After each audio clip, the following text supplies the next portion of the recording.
नमस्कार शेतकरी मित्रांनो, जामदार रेशीम उद्योगमध्ये स्वागत आहे. तर शेतकरी मित्रांनो, आज आपल्या इथे एक प्लॉटचं नियोजन चालू आहे की नवीन रेशीम उद्योग सुरू करायचं चालू आहे.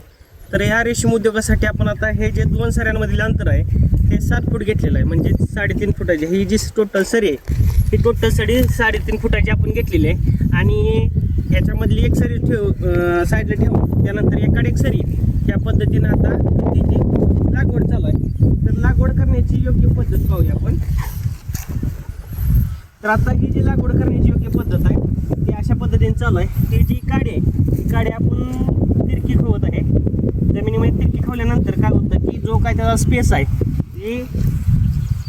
ही जी माती आहे ह्या मातीला म्हणजे काडीला माती चांगल्या पद्धतीने भेटते. आणि आता काडी आपण अशी ह्या मधली सरी आहे ह्या सरीमध्ये लावणार आहे. आणि दोन्ही बाजूनं माती लावण्याला अशा पद्धतीनं पायानं आपण तुडवून घेत आहोत.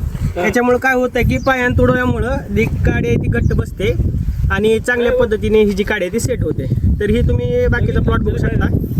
अशा पद्धतीने हा टोटल प्लॉट आहे. हा 1 एकर प्लॉट आहे. 7x2 या पद्धतीने आपण ही जी टोटल लागवड आहे ती लागवड आपण करत आहोत. आणि भविष्यामध्ये इकडे पुढे तुम्ही पाहू शकता की आपली जी बाग आहे 7x2 वरती आहे. ही जी बाग आता आपण लागवड करतो भविष्यामध्ये अशा पद्धतीने सर्व आपण फुलवण्याचा प्रयत्न करणार आहोत.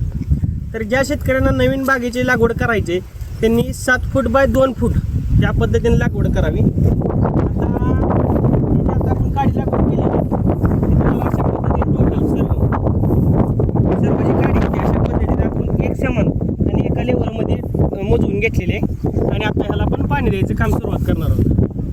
तर ज्या कोणी शेतकऱ्याला नवीन तुझी लागवड करायची त्यांनी आम्हाला कॉन्टॅक्ट जरी केला तर आम्ही ही ज्या छोट्या बाबी आहेत त्या आम्ही समजून सांगण्याचा प्रयत्न करू. तर धन्यवाद शेतकरी मित्रांनो.